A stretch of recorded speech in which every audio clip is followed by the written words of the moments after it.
Welcome to the Multiply Your Success podcast, where each week we help growth-minded entrepreneurs and franchise leaders take the next step in their expansion journey. I'm your host, Tom Dufour, CEO of Big Sky Franchise Team. And as we open today, I'm wondering if you think of leadership as an inherited trait or something that you're born with. Is leadership something that either you have or don't have? And our guest today is Antonio Garrido, and he's a leadership transformational expert, and he shares with us why he thinks leadership is actually a skill and how you can develop it.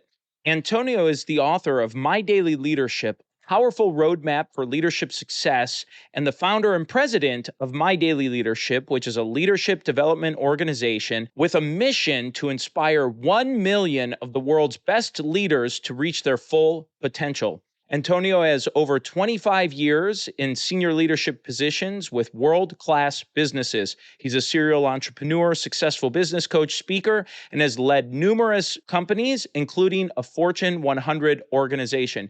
You're going to love this interview, so let's go ahead and jump right into it. So my name is Antonio Garrido, which is Garrido. My company is My Daily Leadership, one of my companies, the one we're talking about today at any rate. And my title is, I guess, owner, founder, general dog's body. One of the primary reasons I wanted to have you on is talk about My Daily Leadership in your book and what it's all about. And I really like the general premise of it. And just for our audience, let's just assume maybe this is their first time they're hearing about it. How might you summarize your teaching and what you go over in your book there? The principle, I guess, is that leadership is a skill, that people are not, there aren't just some that are fortunate enough to have been born with it and stamped on their DNA and they're excellent leaders. And other poor unfortunates don't have such a marvelous biological gift and they're doomed to be followers for their whole lives. So first of all, I think we all have the leadership gene. We all have that leadership skill. We just have to develop it, I think, is the first thing to say. The second thing to say, the book is about, or the program, the principles are that we have a model for leadership that has been developed over too many years, more years than I'd like to admit. I'm fairly ancient, Tom, that's the truth of it. And worked for lots of very large companies and some excellent leaders. And of course, in other businesses that we have, we've worked with excellent leaders. So we developed a model for leadership, which we're quite very proud of. And we recognize that leadership skill comes from evaluated experience as opposed to time served. So a lot of leaders, they think, well, I've been a leader for 20 years, therefore I am the finished article.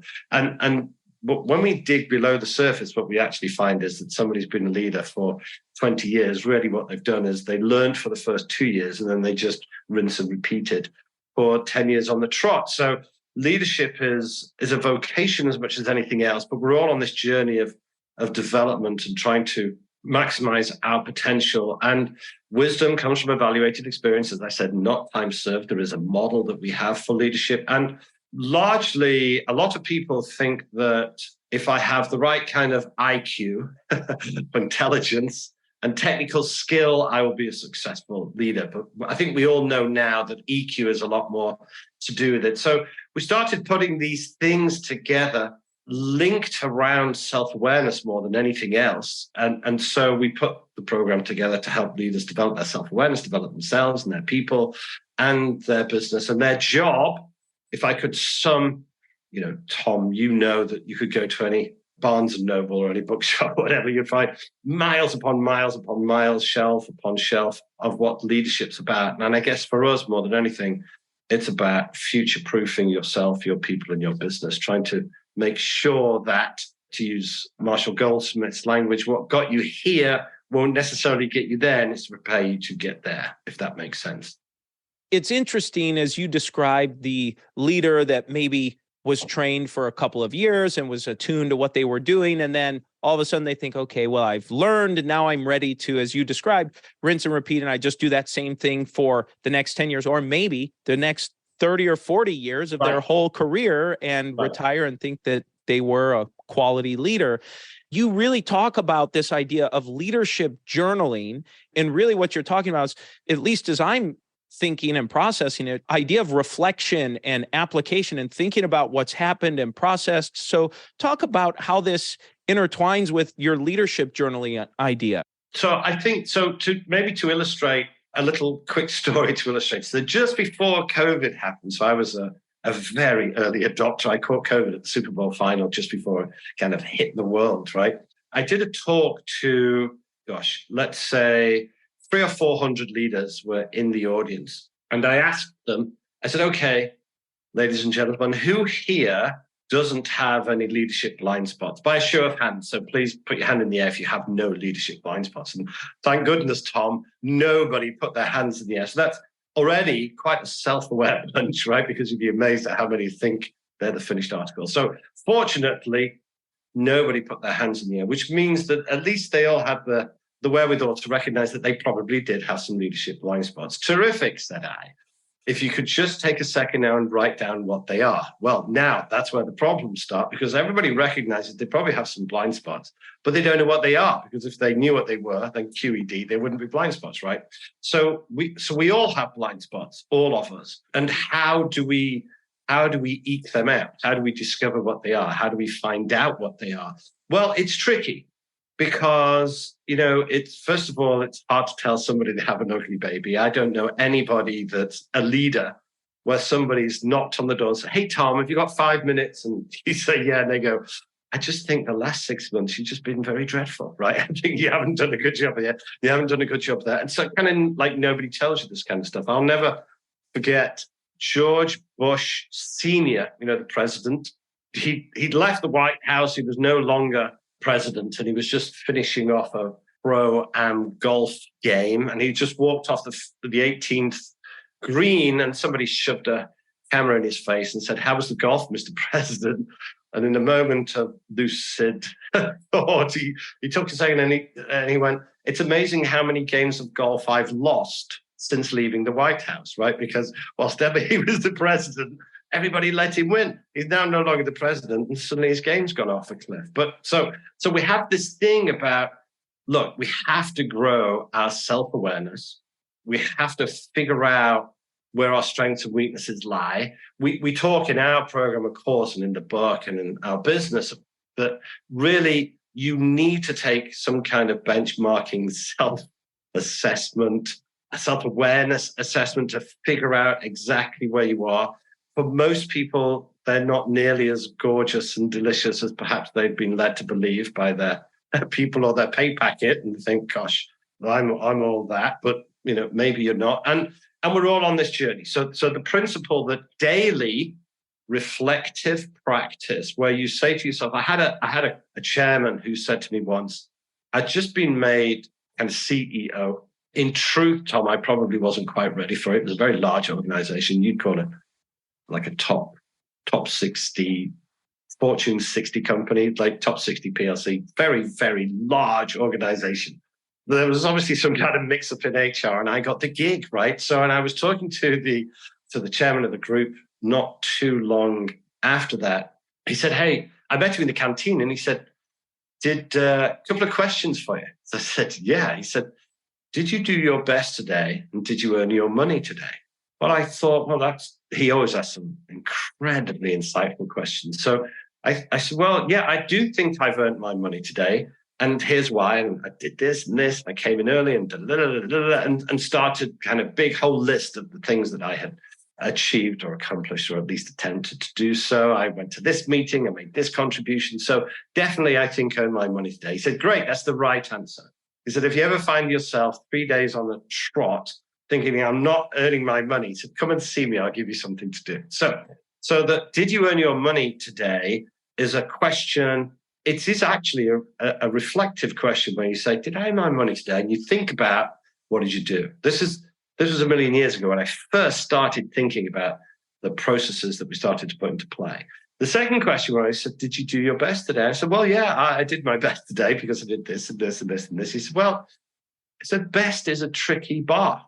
It's a very high bar. Best is world gold, or every time you run the race, it's your personal best, or the 120-pound mother that lifts up a car to free children. Like, did you do that today? I said, well, yeah, probably not. He said, okay, good. He said, the answer to did I do my best today is not, it's normally no, but did I earn my money today? It's normally yes. What that then demands of you is to say, well, how could I have done better? So if I'm going to give myself a leadership report card for today, and I'll give myself, let's say, a B plus for the sake of argument, then I have to say, well, what could or should I have done to make that B plus an A minus? What should I not have said, or what should I have said? What should I have maybe, hindsight's a marvelous thing. Knowing now what we know, what would we have done differently? Well, that daily process of doing that reflective and reflexive practice, this wisdom comes from evaluated experience where you think, I could have done this a bit better, I could have done that a bit better, and I could have done this bit better. The challenge is that when you ask people, I remember I was a customer years ago of Sandler Training in Baltimore. It's a training company. I know you know them well. One thing led to another, and I decided to start my own franchise in Miami. You can tell by the accent. There was nowhere else you were going to place me other than in Miami, right? Long story how I got to Miami. But anyway, there we are. I'm in Miami now, started Sandler Training Company.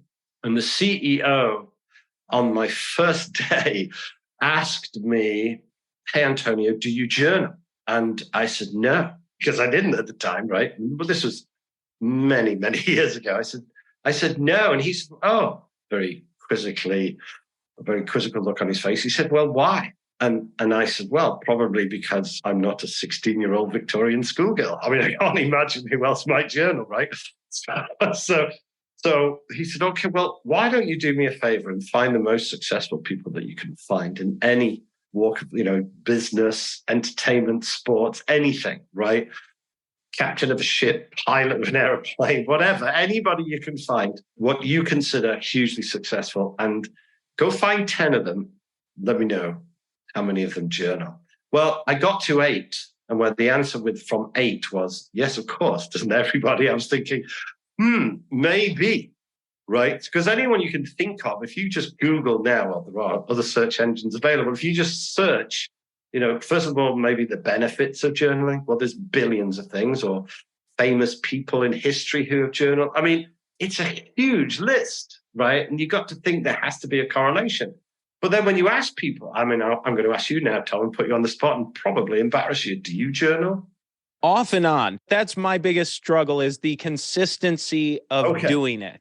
Good, honest answer. Thank you. Yes. I feel bad for having sprung that on you. But here's the thing. So when we talk to leaders of large, successful, or small, tiny, brand new startups, right across the piece, from the smallest to the largest, from the most established to the newest, in every vertical, every market, every segment, right? Every color and shade and size.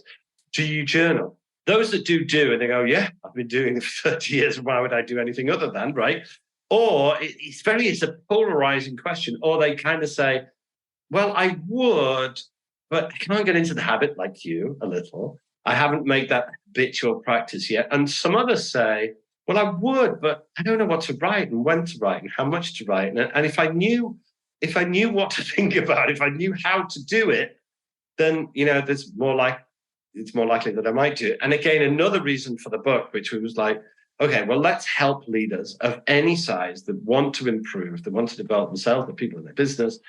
Let's walk them through a day 1, write this, day 2, write that, write this many words about this, and write those many words about that. And we really hold people's hands through that whole process so I bet you brush your teeth every day, right, Tom? Of course, twice a day.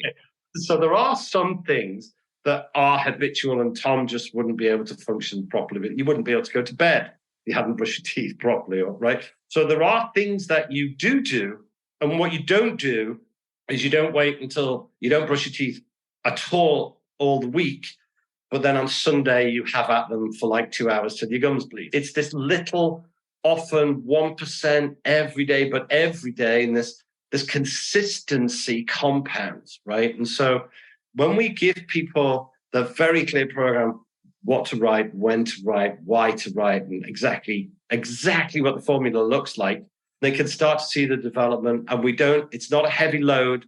It's every morning a little bit, every evening a little bit, very about this reflective and reflexive self-awareness growing program, they tend to get on board pretty quickly. So we really give them everything they need to, in other words, to grow and develop, because no one else will do it for them. What are some of those questions that you encourage people to start with, or maybe the first couple sections or pages in a book or journaling that you offer that could get someone thinking and going down that direction?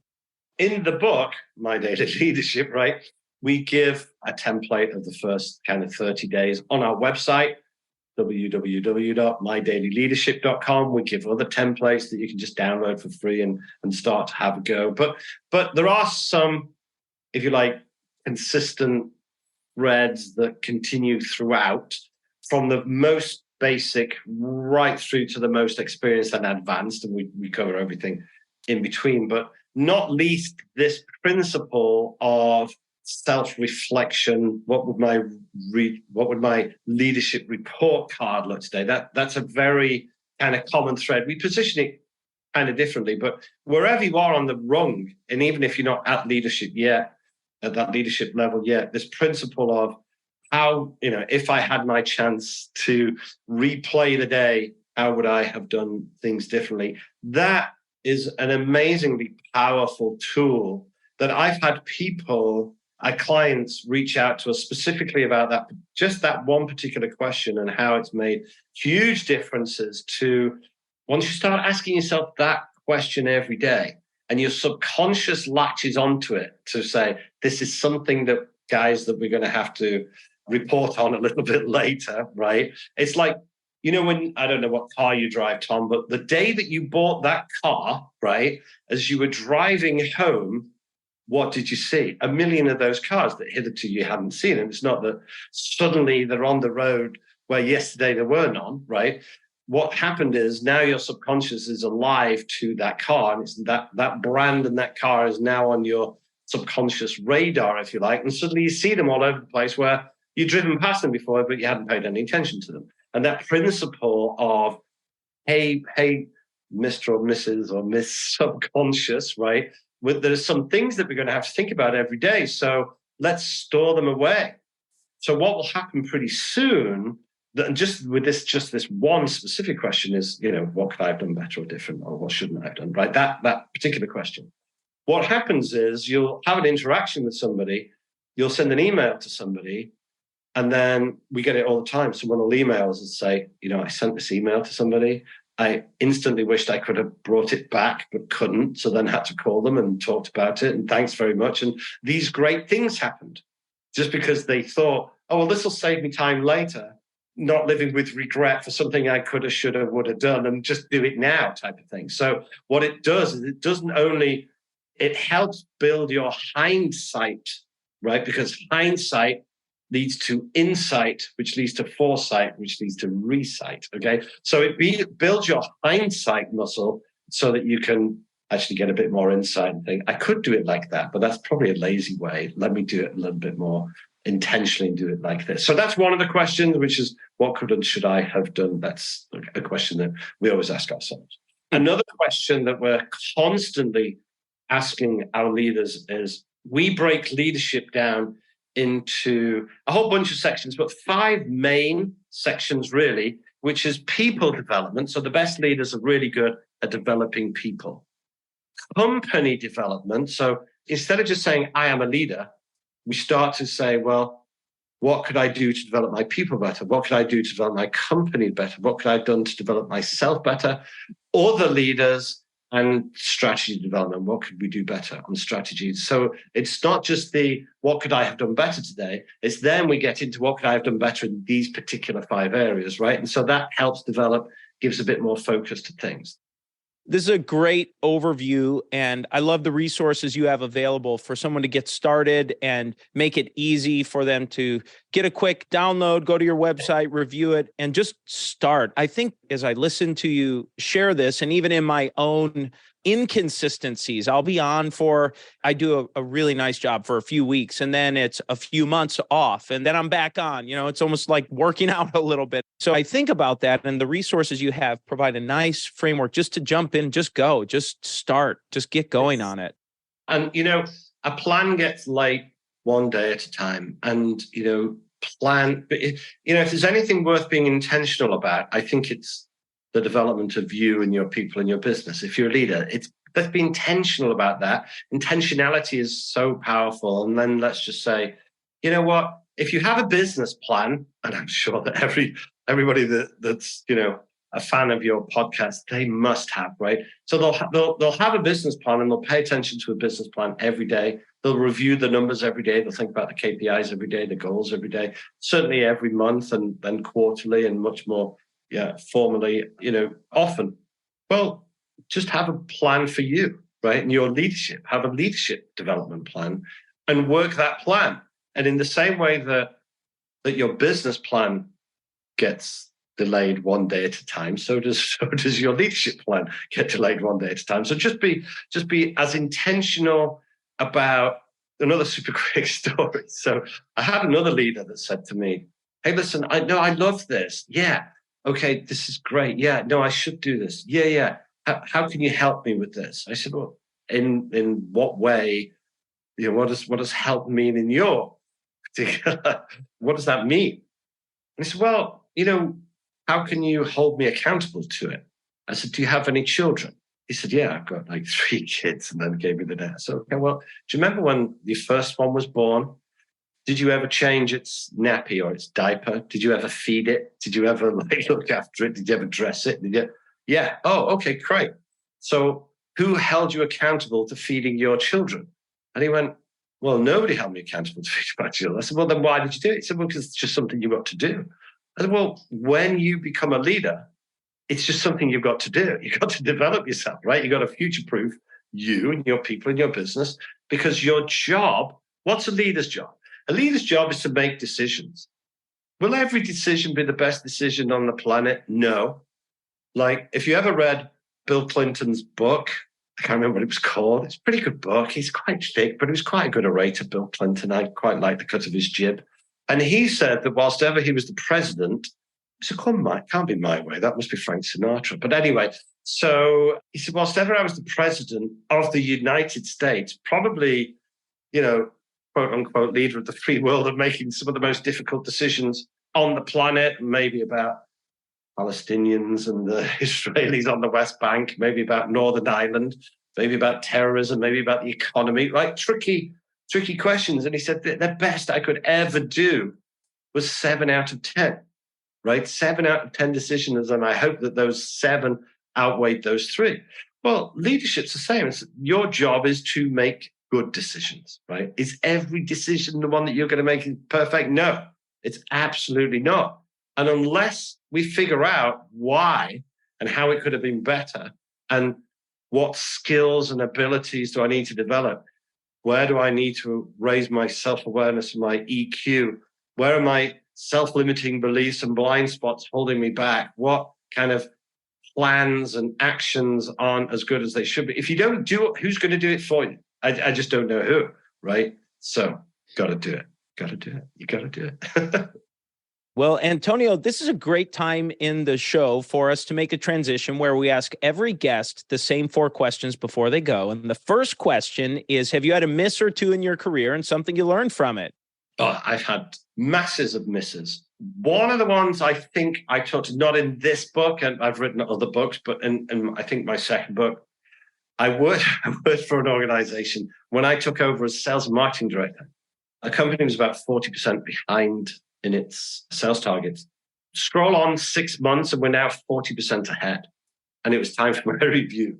And I was skipping like Fred Astaire down the corridor to go and see my CEO for my review, for my appraisal. And in my head, I was already spending the money. I was thinking, so I could get a cabin in Aspen, I could get a boat, right? I was already doing all of these things. And I walked into his office and I sat down and he said, "So, Antonio, give me your view of the last 6 months. How do you think it went?" And I started, I think it was terrific. I did this and this, and we did this and we did that, and started regaling him with all of the achievements that we had made. And yet his face was a stony, it was very, very bleak, right? And I was thinking, I don't know why, but I know this isn't flying. And I wasn't entirely sure why. So I kind of ran out of steam, and then I thought I should have approached this differently. And I said, well, what do you think? Right. So he said, a business that's 40% ahead of targets is out of control as a business that's 40% behind in its targets. And I went, crestfallen, crushed. You can't imagine. And I went, oh, right. Okay. So tell me about costs. I said, well, yeah, costs have gone up a little bit. He said, yeah, we're running 3 8-hour shifts, right? And costs have gone up. Tell me about accident rates. Yeah, we've had a few accidents lately. Yeah, because everybody's knackered and working so hard. Tell me about on time in full. Well, yeah, that's dropped from 97% to 86%. Yeah, so customers are leaving, so we're losing market share. So our competitors are taking market, right? And like for everything that I thought was great, there was another side of the coin. So the lesson to me was be very clear about unintentional consequences of things. I think that's probably the lesson. Most companies, if a leader can come in with the right, and I'm doing speech marks in the air because really it's the right kind of leader can turn a company from making a loss to a positive. But if it's not done well, if people aren't brought with you, if it isn't done consistent with core values and stuff, then you cause more problems than the solutions that you think you've brought. Absolutely. Well, thank you for sharing that. And let's talk about a make or to a highlight. It's another miss, but it's also a highlight because it's probably the best lesson I've ever learned, right? Which we quoted a large project, the largest project we'd ever quoted, and we didn't get it. And what I thought we didn't get it because of the price was too high. And I thought that we hadn't brought enough value. And most people make the mistake of thinking that they don't get business as a consequence of price. And things are never bought in price. Everything's to do with value. What I learned was the reason we didn't get it was because we hadn't discussed properly the implementation. And it was the implementation that was the issue. So when we talk to people about, what's the cost, what's the price, what's the budget, all of those kind of things, make sure you understand that dollars is only the smallest piece of it. It's an important piece of it, but it's not the most important piece. So when you're talking to prospects and clients, start to use the word other than competitive price, which of course is critical. What other criteria will you be using when you're deciding who to partner with on a project like this? And really make sure you understand what that is. When I learned that, things got significantly better. My prices went significantly up too. Great lesson learned. That's a great application. And let's talk about a multiplier. We get a great wide variety here. So I'd love to hear what you have to say. Well, what can I say other than journaling? There's nothing else I can possibly say. So, but one of the things that we do talk about in the book and in the program a lot is make sure that, you hire and onboard right, and just make sure you get the right capabilities, credibilities, competencies, and it's not just about chemistry. But then also, if you can figure out in the way that Lego did, so you can research that, if you can figure out as a leader, doesn't matter the size of the organization, if you can figure out how to get your people not just cooperating, but collaborating. Collaboration is the absolute force multiplier in any business where people will, and it has to start with you. You as the leader have to cascade that. And it's not just asking the question, how can I help? Because most people will go, no, boss, you're okay, I'm fine. But force an answer out of that. How can I help? What's broken? What's missing? What are you confused about? How can I help? Force an answer to that. Get people to collaborate, not just cooperate, and the world will change. Well, Antonio, the final question we ask every guest before they go is, what does success mean to you? Listen, we've got a very clear view about this. And when you ask 100 CEOs, you say, what is success? Here's what you get. I'm not wanting to disparage any answers you've had of that question from any of your previous, but they were all wrong, because I'm going to give you the right answer in a second, right? But they're going to say things like, from a very, flippant answer on one end, whoever dies with the most toys wins, right? Then you're going to get other people that say, reaching goals, right? Reaching your goals, that's what success is. And you know what? That I have a cousin, really, really lovely guy who has such little self-belief that he sets himself such poor, low goals, and he achieves them, but by any measure would anybody look at them and see that he was a success? No, I mean, I love him dearly, but he's not, and he's unhappy. So some people also say that, well, success is happiness. And, when we look at some of the people that we coach and train, some leaders of large as well, very large and complex organizations, that revenues of billions and casts of thousands, it's like Gandhi, every time they walk into the place. And by any measure, anybody looking at them would say, well, that's a successful person. And yet very often they're unhappy. So if you're measuring success by billions in the bank and they're unhappy, I don't think you can call that successful. Okay, so to answer your question, so that's what it isn't. What it is, for me and for us and for the business that we have and the model that we have, success is reaching your full potential, whatever your potential is. So there'll be some people whose potential is down here and that's where they're at, and so they're happy.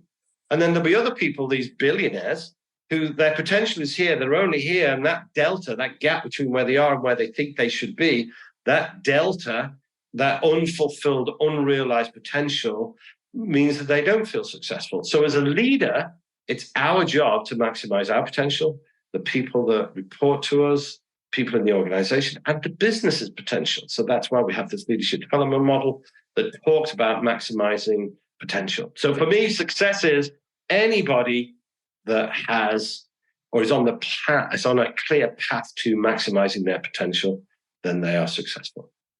Wonderful. Well, Antonio, is there anything you are hoping to share or maybe get across you haven't had a chance to yet before we go? Honestly, no. Just if you're a leader, get yourself assessed. There are lots of assessments out there. None of them are as good as ours. I would say that, wouldn't I, right? Check out our website, have a look, get yourself assessed, take a leadership health check, a business health check. You get yourself checked, medically every year. Go have a look and figure out where your gaps are, and then figure out how to close them. And that website, again, that's mydailyleadership.com. Is that the best place to visit? That's it. mydailyleadership.com, all one word, apart from the dot and then the com. But mydailyleadership's one word.com. Antonio, thank you so much for a fantastic interview. And let's go ahead and jump into today's 3 key takeaways. So takeaway number 1 is when Antonio described leadership being a skill.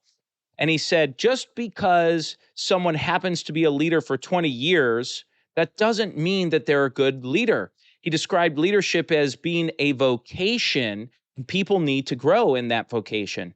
Takeaway number 2 is he provided 3 reflective questions that led him down his journey to start leadership journaling, and something maybe for you to start with. The first question was, did you earn your money today? The second was, did you do your best today? And number 3 is, how could I have done better?